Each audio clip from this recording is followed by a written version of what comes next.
বিসিবিকে তোয়াক্কা না করে জিম্বাবুয়ে দলকে দুর্বল দেখিয়ে আবারও আইপিএলে কামব্যাক করছেন মোস্তাফিজুর রহমান। চেন্নাই সুপার কিংসের স্কোয়াডের সাথে কবে কখন যুক্ত হচ্ছেন মোস্তাফিজ তা জানতে আমাদের ভিডিওটি সম্পূর্ণ দেখুন। দর্শক, সম্প্রতি আইপিএলে চেন্নাই সুপার কিংসের হয়ে 9.26 ইকোনমিতে 9 ম্যাচে 14 উইকেট নিয়ে পুরো ক্রিকেট ক্যারিয়ারের সবচেয়ে সুন্দরতম মৌসুম কাটিয়েছেন মোস্তাফিজুর রহমান। তবে আগামী 3 মে চেন্নাই সুপার কিংস থেকে বিদায় নেন মোস্তাফিজুর রহমান। এখানে উদ্দেশ্য ছিল জিম্বাবুয়ের বিপক্ষে মোস্তাফিজ খেলবেন 5 ম্যাচের টি20 সিরিজ। তো ফিজকে দেশে এনে যেন বিসিবির পরিকল্পনা পাল্টে গেল, বসিয়ে রাখলেন মোস্তাফিজকে। এখানে এদিন মোস্তাফিজকে ছাড়াই জিম্বাবুয়ের বিপক্ষে খেলতে নেমেই দুর্দান্ত ছিলেন শরীফুল, তাসকিন, সাইফুদ্দিনরা। যেখানে জিম্বাবুয়ের বিপক্ষে এদিন তাসকিন 14 রান দিয়ে 3 উইকেট এবং সাইফুদ্দিন 15 রান দিয়ে 3 উইকেট তুলে নিয়েছেন। অর্থাৎ মোস্তাফিজকে ছাড়াই কেন জিম্বাবুয়ের ব্যাটারদেরকে রীতিমতো বোকা বানিয়েছেন তাসকিন, সাইফুদ্দিনরা। দর্শক, মোস্তাফিজুর রহমান এখন বুঝতে পেরেছে তাকে চালাকি করে আনা হয়েছে চেন্নাই সুপার কিং থেকে। তাই তিনি সিদ্ধান্ত নিয়েছেন আবারও আইপিএল খেলতে ভারত যাবেন এবং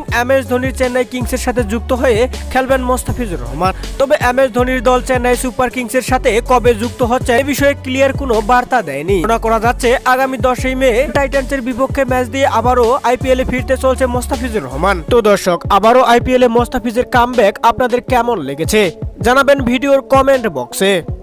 ধন্যবাদ।